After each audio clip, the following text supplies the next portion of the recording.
conseil communal du lundi 21 juin 2026. Le groupe MRIC excusez Morgane Gobroux. Alors, le premier point, CPAS, modification budgétaire numéro 1 pour les services ordinaires et extraordinaires pour l'exercice 2026. Je donne la parole à Céline, la présidente du CPAS. Merci Christophe. Alors, avec un budget initial de 2 320 389 €, la modification numéro 1 fait état d'adaptation des crédits en recettes et en dépenses avec un résultat à l'équilibre pour un montant de 2 715 767 €, sans augmentation de la dotation communale. Le fonds de réserve ordinaire se voit alimenter de 30 000 €. Au service ordinaire, la NB numéro 1 impacte les résultats du compte 2025 et fait correspondre les différents crédits à la réalité de l'exercice. Cette modification adapte également plusieurs crédits aux réalités constatées en cours d'exercice, principalement en matière d'aide sociale. Les dépenses et recettes liées aux revenus d'intégration sociale sont revues à la hausse afin d'intégrer l'impact attendu des exclusions du chômage en cours et à venir, ainsi que l'augmentation des remboursements subsidiés y afférents. Les crédits relatifs aux articles 60 sont également augmentés afin de couvrir l'évolution des traitements, eu égard aux nouveaux engagements et mises à disposition envisagées. Plusieurs ajustements techniques sont par ailleurs réalisés concernant des non-valeurs, frais de fonctionnement et subsides divers. Malgré ces adaptations importantes, la situation financière du CPS demeure saine et équilibrée. La modification budgétaire permet de préserver une capacité de réserve tout en répondant aux besoins sociaux croissants attendus en 2026. La MB numéro 1 permet d'ajuster à l'extraordinaire les crédits existants en tenant compte des crédits reportés, notamment pour la rénovation de la toiture du bâtiment administratif. Donc le marché a été attribué, mais les travaux débuteront fin 2027. Voilà. Est-ce qu'il y a des remarques, des questions? Pour information, on est actuellement à 35 RIS et 20 personnes engagées en article 60. C'est la première fois qu'on a autant de personnes engagées. Voilà. Merci Céline. S'il n'y a pas de remarques, on va passer au vote. Qui approuve la modification budgétaire numéro 1 du CPS? Tout le monde. Alors le deuxième point, c'est maintenant la modification budgétaire numéro 1 de la commune pour les services ordinaires et extraordinaires. Alors vous avez tous reçu le projet de modification budgétaire. Celui-ci est accompagné de différents avis, qu'ils soient rédigés par le directeur général faisant fonction, le directeur financier et moi-même. Alors il y a une coquille dans l'avis du bourgmestre. En effet, la dernière phrase n'a pas sa raison d'être, parce qu'il n'y a pas eu d'adaptation des dotations en faveur du CPS et de la zone de police. Simplement que j'ai rédigé mon avis à partir du fichier de l'année passée et j'ai oublié de supprimer cette dernière phrase, donc désolé. Alors, cette EMB intègre bien entendu l'injection du résultat du compte 2025, qui a été approuvé lors de la dernière séance du conseil communal. Alors, à l'exercice extraordinaire, donc la modification budgétaire permet notamment le réajustement de certains investissements, dont la plupart sont destinés à l'acquisition d'engins ou de véhicules pour les services techniques communaux. Notons également l'acquisition d'un serveur informatique. Alors, au service ordinaire, la modification budgétaire permet d'adapter certaines données émanant d'autorités supérieures, que ce soit les recettes fiscales, donc l'IPP, le fonds des communes ou bien les aides à l'emploi. Elle modifie également certains articles budgétaires qui permettront aux services techniques de terminer quelques travaux d'entretien, que ce soit en voirie ou dans les bâtiments. Et alors certains articles budgétaires ont été adaptés. On n'avait pas mis assez dans les recettes pour la taxe de séjour, suite au règlement taxe qu'on a voté il y a quelques mois. Et on a adapté également, mais là dans l'autre sens, on a diminué les recettes parce que la vente de bois a été moins favorable qu'estimé. Donc à l'issue de cette MB numéro 1, le budget de la commune présente un boni de 20 462,09 €. Alors les provisions sont toujours inchangées, elles sont égales à un montant de 506 000 €. Et alors à la demande de la tutelle régionale, elles ont été affectées à des articles budgétaires spécifiques. Avez-vous des questions ou remarques? Donc pour l'ordinaire, c'est un vrai, on n'a rien à RAS comme on dit. Et pour l'extraordinaire, nous serons personnellement en cours parce qu'il y a des investissements nécessaires au niveau du service technique. Et nous approuvons ces investissements. Merci. Donc, Une question par rapport donc, à l'avis du directeur général. En ce qui concerne le subside PIMACI, voilà, il y a des fonds qui n'ont pas été utilisés, et alors, voilà, un petit peu savoir si vous avez une liste de projets du FERI, vous établissez s'il y a une liste établie pour toute la mandature, ou si c'est plutôt d'année en année, les projets vont se voir. En fait, on a eu une directive dernièrement du SPOE qu'on pouvait utiliser le solde du subside PIMACI inutilisé dans l'ensemble des projets du ferry. Voilà. Donc il n'y a rien de perdu. Ouais. Donc on passe au vote qui est pour. Point numéro 3, statut administratif des grades légaux, révision. Le directeur général de la commune sera retraité, pas le faisant fonction, le directeur général en titre sera retraité en date du 1er août 2026. Et il y a dès lors lieu de pallier cette future vacance d'emploi. Pour permettre de combler cet emploi bientôt vacant, nous devons au préalable réviser le statut administratif et plus particulièrement le statut du DG pour la commune de Serfontaine. Le directeur financier a remis un avis positif sur cette révision et le projet a également été soumis au CPAS et aux instances syndicales et a fait l'objet d'un protocole d'accord lors des réunions de concertation et de négociation qui se sont tenues en date du 15 juin. Les différents points du statut du DG concernent le mode de désignation, le recrutement, la promotion, la mobilité, la période de stage, les règles d'évaluation, etc. Vous avez tous reçu cela dans vos notes. Voilà, je ne sais pas si vous avez des questions. Donc c'est vraiment la première étape avant de lancer les procédures. Tout le monde est pour ? Quatrième point, rapport de rémunération 2026 pour l'exercice 2025. Alors ce rapport reprend, comme chaque année, la rémunération brute que chaque mandataire reçoit de l'administration communale, ainsi que les présences aux séances du collège communal et du conseil communal. Avez-vous des questions à ce sujet? Tout le monde est pour? Cinquième point, fabrique d'église Saint-Pierre de Villers-de-Église, budget 2026. Modification budgétaire numéro 1 avec augmentation de la participation communale.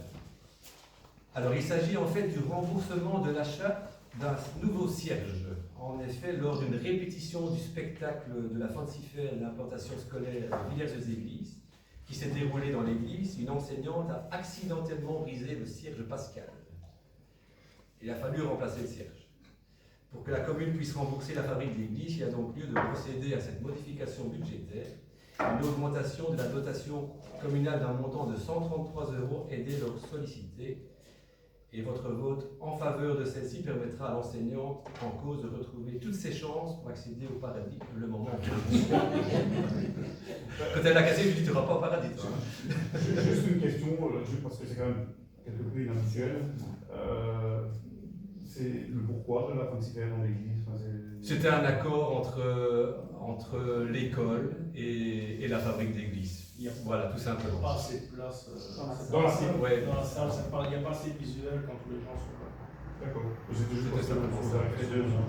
Ça fait 2 ans, c'est une idée qu'on a eu des enseignants, des comités de parents de demander si on pouvait faire ça dans l'église. Donc il vaut mieux mettre les cierges. Ouais, sur le côté. Sur le côté. Tout le monde est pour?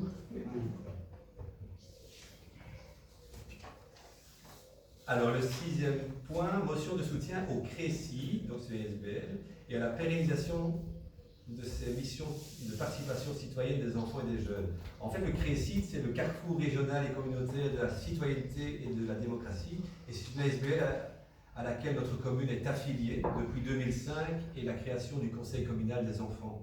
Donc depuis plus de 20 ans, on bénéficie de son soutien, que ce soit d'un point de vue méthodologique, pédagogique et organisationnel. Et alors, il y a certaines décisions récentes du gouvernement de la Fédération Wallonie-Bruxelles qui mettent en péril l'existence du CRECID. Alors, par cette motion, nous demandons au ministre, donc c'est le CRECID qui contacte les communes affiliées, donc on demande aux ministres compétents de réévaluer leurs décisions et de trouver des solutions permettant d'assurer la pérennité des missions du CRECID et des moyens nécessaires à leur exercice.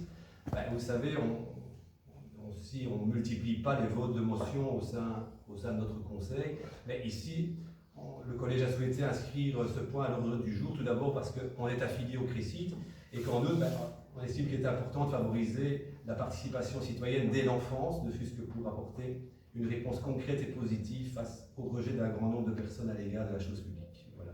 Est-ce que vous avez des remarques ou est-ce qu'on peut considérer que tout le monde soutient cette motion? Alors, pour un petit peu expliquer notre position par rapport à ça, c'est que on est tout à fait conscient des difficultés que rencontre le CRISI et le milieu associatif de manière générale. Mais si on veut rester cohérent par rapport à nos partis, notamment auxquels on est affilié et qui effectuent des coupes budgétaires drastiques dans le milieu socio-culturel, voilà, on estime que ce n'est pas par une motion qu'il faut passer, c'est par une vraie volonté gouvernementale. Donc voilà. Oui.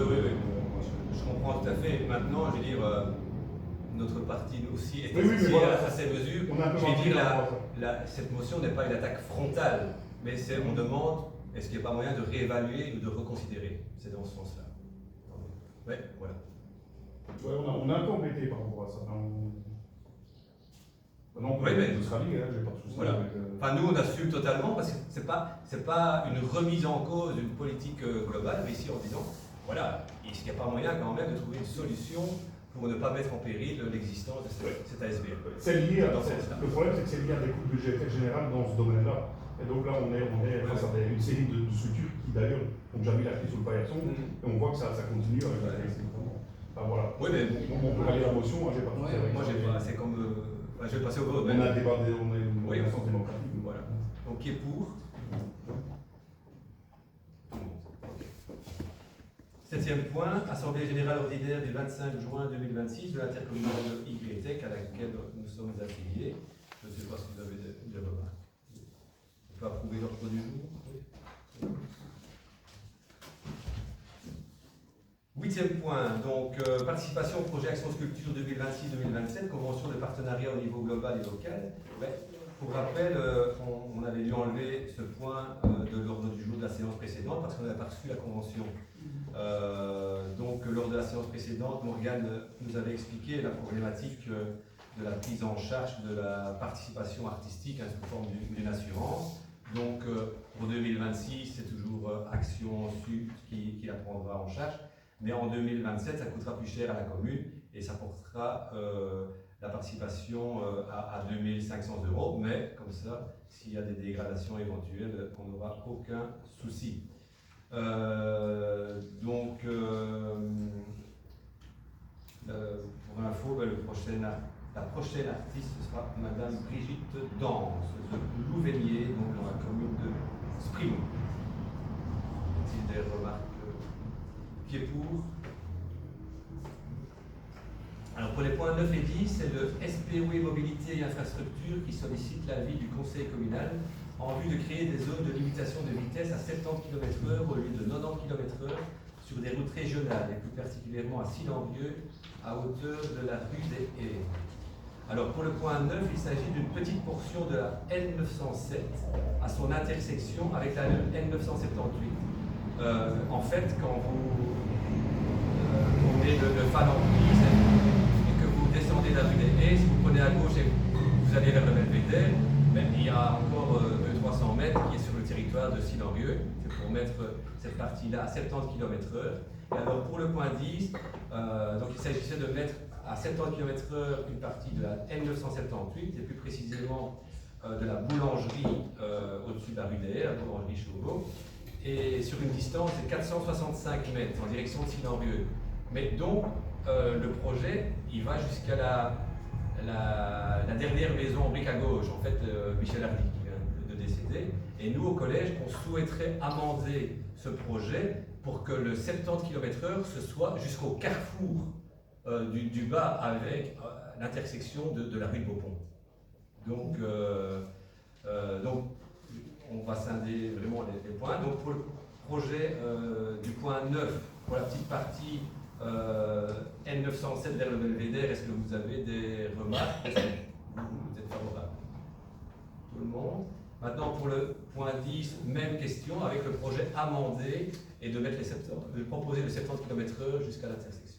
Non, mais une petite remarque, justement, parce qu'on voit que la limitation de vitesse commence à la boucle kilométrique 17,465. Ça aurait été peut-être bien d'adapter qu'elle est encore d'une centaine de mètres pour que la boulangerie soit vraiment bien protégée. Il y a énormément de gens qui font leurs manœuvres là-bas et ça commence vraiment au carrefour qui est un petit peu en deçà de la boulangerie. Je pense que ça aurait été pas mal de le mettre déjà dans la côte et donc de l'avancer à la boucle kilométrique 17,6. C'est vrai. C'est vraiment juste quoi. Oui. Ouais. Ah, je pense que Oui. ce serait peut-être pas mal de suggérer que ce Ah, oui, soit ok. 100 mètres, 150 On mètres. peut modifier dans ce sens-là. Voilà. Enfin, Enfin, on vient rajouter aussi. bah oui, dans la côte, de toute façon, Ok. là, les gens ne savent Ouais. c'est rarement à cette vitesse-là, mais je pense que. Il y en a qui, oui, il y a beaucoup de motards aussi. Et par contre, avec le Moi, parc, je couvre la vanne, n'inquiète pas que Bah je oui. suis frôlé par tes motos. Je pense que ça Moi, je me suis pas Moi, quand j'en j'entends ai 50, ça serait rassurant pour. Oui. C'est ça qu'il faut faire attention parce que si on met des limitations trop l'une sur l'autre, ça risque un peu. Est-ce qu'il ne faut pas faire mieux le septembre jusque la zone 50 Parce que pour 200 mètres. Ce qui est pour les croquantes, etc. Ce serait encore plus pertinent parce qu'à ce moment-là, le risque c'est qu'on passe de 70 à 90, 200 mètres. C'est ça que j'ai peur, ouais. Ouais. Je pense à la chambre Ok, de la non. activité qui est assez mauvaise. On peut aller dans On ce se met au volant et c'est pas juste. C'est plus logique. Voilà. Donc, moyennant ces adaptations dans un sens et dans l'autre, on est favorable. Voilà. L'ordre du jour de la séance publique du Conseil est utilisé. Oui. Quelques petites questions. Il y a des citoyens qui nous ont soulevé un peu le problème récurrent des scouts de passage avec des endroits sécurisés où dormir qui Oui. sont régulièrement en recherche.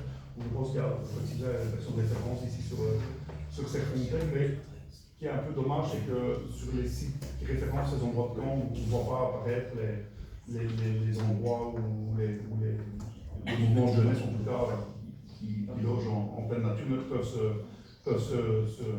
dans lesquels ils peuvent se rabattre. Voilà, donc je ne sais pas s'il n'y a pas quelque chose qui pourrait se mettre en place avec peut-être l'Office du tourisme, et notamment la SVLA Toucan qui travaille sur la question. C'est un service gratuit à destination des communes, donc qui rassemble sur un site tous les endroits référencés et labellisés, parce que voilà, c'est comme il y a des restrictions, pas comme des normes à respecter. Donc voilà, c'était une suggestion qu'on faisait, est-ce que vous pourrez pas avoir quelque chose qui rassemble? Oui, On a reçu tout dernièrement les infos de camp en fait. Ah oui. Il y a environ 2 semaines. Il faut savoir qu'on a une nouvelle collaboration avec Gigual pour mettre ça automatiquement sur une cartographie. Donc c'est en communication avec la zone de police et très prochainement avec la zone de secours. Donc toutes les infos de camp que je dois vérifier maintenant, elles sont prises là-dessus. Donc il y a une bonne collaboration entre les différents services. Maintenant, qu'on parle bien de la même chose, toi tu parles du référencement des camps qui ont lieu sur cette fontaine pour que les scouts de passage aient un point de chute. Voilà, c'est ça. Voilà.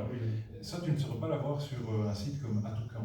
Parce qu'en fait, Atoucan ne référence que les endroits de camp, mais sans tenir compte des réservations en cours. Ah oui, Donc, oui. tu vas simplement avoir sur une table déterminée si le lieu est disponible ou Oui, pas. c'est ça. Oui. Et ça, c'est au propriétaire à faire la démarche de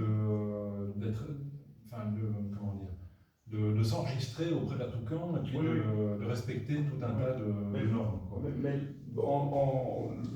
Toucan peut organiser une réunion d'information communale pour les propriétaires. C'est dans ce sens-là que Ah oui, voilà. ça c'est peut-être un travail qu'on peut mener Ça pourrait être prochainement. Mais pour répondre à ta question directement, pour ce qui est des points de chute, je l'avais déjà fait l'année passée, je vais le refaire cette année-ci. Ça veut dire que je vais générer, une fois que les informations seront bien complètes, un document qui synthétise tous les endroits de camp sur l'entité, avec éventuellement le nombre de jeux, la langue, etc. Et comme ça, référencé sur le site internet de la commune avec une petite mise en avant sur la page Facebook pour appeler les mouvements de jeunesse à aller solliciter ces endroits-là en premier lieu. Et puis ensuite, il y a beaucoup de chutes sur l'entité qu'on maintient depuis 10-15 ans au niveau des locaux scouts de Serfontaine, de l'ancienne école de Soumois. Donc voilà, cette information-là va être mise à jour parce qu'il y a toujours l'information de l'année passée, mais dans les 2-3 prochains jours, ce sera mieux. Ok. On se demandait aussi si, toujours en partenariat avec l'OT, si l'OT actuellement est un point de rassemblement entre guillemets pour les vélos en cas de casse, etc. Ils ont un petit matériel de secours. Si justement on ne peut pas mettre en avant pour les scouts, peut-être une trousse de secours, etc. ainsi qu'une fontaine à eau. on voit les chaleurs qu'il fait, est-ce que ce serait pas opportun pour les scouts de passage d'avoir ce lieu où ils peuvent aller directement, avoir quelques infos sur les chemins à prendre, etc. Et peut-être voilà, avoir un référencement communal assez visible, qui est de plus en plus visible d'ailleurs, c'est très bien, mais voilà, je sais pas si c'est. En tout cas, aller frapper, faire du porte-à-porte, etc. Peut-être, ne fût-ce que remplir sa gourde, ça pourrait être sympa, quoi. Surtout par les chaleurs. On leur enseignera la pompe des fermiers. Pardon? On leur enseignera la pompe des fermiers. Oui, c'est une idée. Mais en général, les scouts qui arrivent à Saint-Ouen passent par l'OT. Ben oui, voilà, ça serait peut-être bien de l'afficher. Maintenant, je veux dire, en dehors des ouvertures d'office de tourisme, ok, mais c'est toujours délicat parce que fournir de l'eau, mais il faut fournir de l'eau qui est contrôlée, qui est potable, et éviter à un moment donné que ce soit l'accès gratuit pour tout le monde. Oui. Non, mais je veux dire, c'est pas si. L'idée est tout à fait louable, mais il faut réfléchir. Enfin, c'est pas. Ça peut être un local avec accès à une clé quelque part. Voilà. Ou ça commence en ouverture de l'OT, et puis voilà, comme ça il n'y a pas d'abus. Ça peut être. Oui, pendant les heures d'ouverture, Voilà. bien entendu. Et c'est comme s'ils vont dans certains commerces Horeca et qu'ils demandent de l'eau, ils ne vont pas payer l'eau, évidemment, et on va les alimenter. Hein. En pratique, ça se fait. Hein. Mais pendant des heures d'ouverture, voilà. On avait un deuxième point dans l'hiver et tout sera fini. Voilà, on voulait savoir un petit peu s'il y avait un plan canicule allait être mis en place ou était déjà mis en place pour ce qui est le personnel communal, aussi bien en service technique qu'administratif, pour les aînés et pour les écoliers aussi. On sait qu'il fait souvent très chaud dans les classes, on en avait déjà parlé l'année dernière. Là, savoir si les cours étaient maintenus, s'il y avait des cours suspendus ou pas. La question est de savoir, est-ce qu'il y a eu des retours d'enseignants ou de direction vis-à-vis d'une chaleur excessive avec la classe? Actuellement, il n'y a encore eu aucun retour de la part des directions. Voilà, des classes qui ont dû migrer vers des classes climatisées, apparemment. Voilà, en fait, ce qui se passe, c'est qu'en interne, ils appliquent d'office. Ils vont se mettre évidemment aux endroits les plus frais. Ils n'ont pas attendu une circulaire ou quoi pour le faire. Ça se fait d'année en année. Les cours sont adaptés, on ne peut pas leur demander de courir à fond en sport. Non, mais voilà, ça s'adapte automatiquement. Et là, c'est des petites structures, donc ça se fait. Voilà. Il y a des mesures où les enfants peuvent quitter aussi l'école à midi pour certains, ceux qui ne sont pas. Qui peuvent. Actuellement, on n'a pas eu de demande à ce niveau-là. Donc, on est attentif. Parce qu'on dit quand même. On surveille, mais voilà, la demande pour midi, c'est aussi une organisation pour les parents. Les récupérer, tout le monde ne sait pas prendre l'après-midi, donc on ne peut pas obliger les gens à venir rechercher leurs enfants à midi. C'est pour ceux qui le souhaitent. Oui. Ouais. Et au niveau des aînés, est-ce qu'il y a des mesures particulières ou des prix Rien, nous on a republié des conseils de bonne pratique sur notre page Facebook, il y avait déjà quelques jours, la semaine dernière. Voilà, après, Rosita qui fait les repas à domicile est amenée à aller chez des personnes qui sont aussi plus fragiles. Et donc elle est très attentive à rappeler aux personnes de bien s'hydrater, de bien boire durant la journée. Et voilà, si elle voit quelque chose qui est inquiétant, elle en fera part directement, ça c'est sûr. Une suggestion qu'on aurait, mais qu'on verra par nos conseils CPS, ce serait peut-être d'avoir c'est une expérience qui est déjà menée dans des communes en Wallonie, d'avoir une liste auquel les gens peuvent s'inscrire. Et il y a une personne au sein du CPS ou du service communal, donc le CPS principalement, qui téléphone pour prendre des nouvelles. Voilà, on n'a pas 10 000 aînés non plus sur notre commune.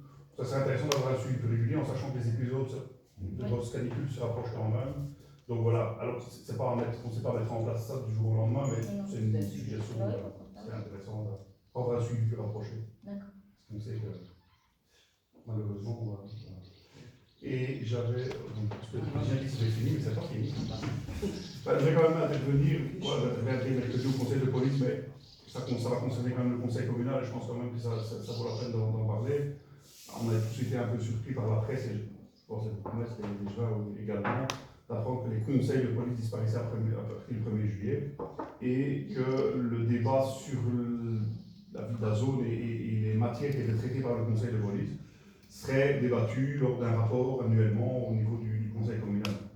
Donc voilà, d'une part, ça va mettre une matière ici sur laquelle on va devoir discuter.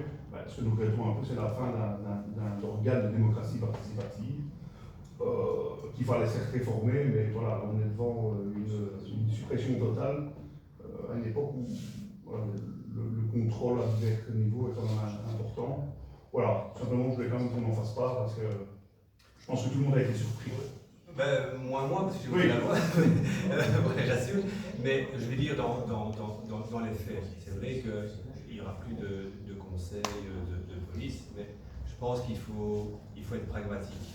Et notamment, on a la chance d'avoir une petite zone, et je pense que la fréquence serait trop faible, que ce soit qu'une fois par an qu'il y ait un point d'information sur la police. Mais ici, on en a déjà parlé, les 3 bourgmestres avec le chef de corps, qui, pas tous les conseils communaux, mais avec une plus grande fréquence, viendraient ici en début de conseil, donner une information sur la situation au niveau police, et par rapport à ça, tous les membres du conseil communal pourraient poser des questions. Je pense qu'il faut être pragmatique, tout simplement. Oui, donc la partie, oui, c'est sa question, contrôle se ferait, un contrôle privé se ferait au niveau du conseil communal. Oui, c'est ça que c'est quand même important que l'on sache. Mais par contre, justement, comme je suis sur le point relais, j'en profite quand même pour féliciter les zones Hermeton-Leur et Botta de l'opération sur les lacs de l'Odeur ce week-end. Quand même, je pense que ça a apporté ses fruits pour un peu. Oui, donc c'est une opération qui était programmée, qui s'est montée, qui était prévue déjà il y a quelques mois. Il y en aura d'autres. Nous, c'est bien. Et comme on est sur l'Odeur, je reste sur le point. On a appris par la presse que les parkings devenaient payants. Du côté nuit. Oui, mais donc voilà. Donc du côté nuit, donc ce qui en fait, limite certaines nuisances aussi par rapport à des choses, ce qui fait que nous, habitants de cette fontaine, quand même au pire, on doit payer le parking. Et on a un petit peu peur que ce genre d'opération se reporte sur Falentis à un moment donné. Donc de savoir si le collège de cette fontaine ne pourrait pas demander une réduction pour les habitants de la zone. Alors tout ça se discute et je vous apprends également qu'il va y avoir, ça vient d'ouvrir au relais de Falemprise pour la saison touristique, hein, et qu'il y aura un accès, il y aura une entrée, 3 €, mais il y aura un accès gratuit pour les habitants de l'entité de Serfontaine, et donc on va communiquer très prochainement. Il y aura des bracelets fournis à l'Office du tourisme. Il suffira de venir avec une composition ménage.